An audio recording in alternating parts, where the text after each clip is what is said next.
Hello student, मैं Suresh sir. इससे पहले मैंने आपको अधिगम का अर्थ, अवधारणा, परिभाषाएं, विशेषताएं आदि पर चर्चा की। अब हम आज अधिगम के नियम पर चर्चा करेंगे। जैसा कि हम लोग जानते हैं, अधिगम के प्रमुख 3 नियम होते हैं: तत्परता का नियम, प्रभाव का नियम, अभ्यास का नियम। अधिगम में अधिगम नियमों की विशेष भूमिका है। इन नियमों को प्रतिपादित करने का श्रेय E.L. थॉर्नडाइक महोदय को जाता है, जिन्होंने अपने प्रयास और त्रुटि सिद्धांत में इन नियमों को प्रस्तुत किया। अब हम इन नियम को एक एक करके अध्ययन करेंगे। पहला नियम लेते हैं, तत्परता का नियम।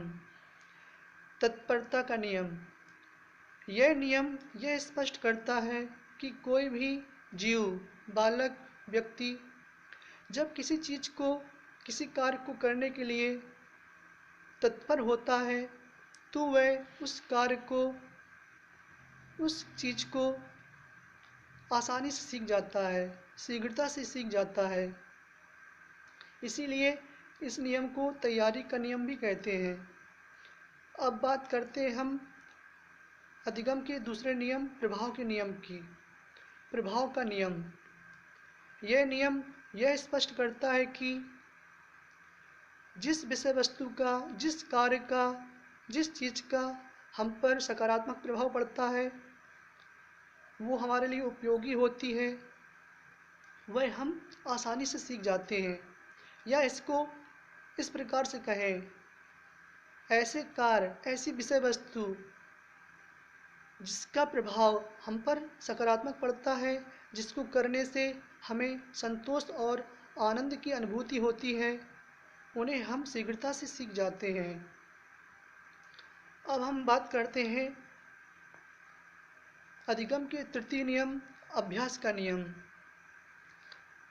अधिगम का अभ्यास का नियम यह स्पष्ट करता है कि किसी भी कार्य को, किसी भी विषय वस्तु को जब हम बार बार करते हैं, पुनरावृत्ति करते हैं, तो उसे आसानी से सीख जाते हैं और इस प्रकार से सीखा हुआ ज्ञान, कार्य स्थायी हो जाता है।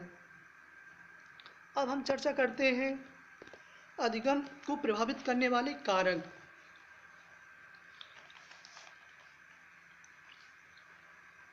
तो अधिगम को अनेक कारक प्रभावित करते हैं, जिनका उल्लेख निम्नवत है। पहला, बालकों का शारीरिक एवं मानसिक स्वास्थ्य। दूसरा, परिपक्वता। तीसरा, विषय वस्तु का स्वरूप। चौथा, सीखने की इच्छा। पाँचवा, पुरस्कार एवं दंड। छठवां, प्रेरणा एवं रुचि। सातवां, सीखने का उचित वातावरण। आठवां, पूर्व ज्ञान या पूर्व अधिगम। नौवां, सीखने का समय एवं विधि। 10वां, आयु एवं यौन भेद। 11वां, परिवार एवं विद्यालय। अब हम चर्चा करते हैं अधिगम विधियाँ। सीखने में शिक्षण विधियों की, अधिगम विधियों की क्या भूमिका है, इस पर चर्चा करते हैं। तो पहली विधि है हमारी करके सीखना। दूसरी, निरीक्षण करके सीखना। तीसरी, अनुकरण द्वारा सीखना। चौथी, वाद विवाद द्वारा सीखना। पाँचवा, पूर्ण विधि। छठवां, सत्य विधि। सातवां, वाचन विधि। आठवां, अंश विधि। नौवां,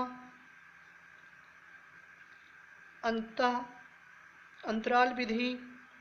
10वां, प्रयास एवं त्रुटि विधि। 11वां, अंतर्दृष्टि विधि। और 12वीं, परीक्षण करके सीखना विधि। तो ये कुछ ऐसी विधियां हैं जिनके द्वारा सीखना आसान हो जाता है, अधिगम आसान हो जाता है। आज के लिए इतना ही काफ़ी है।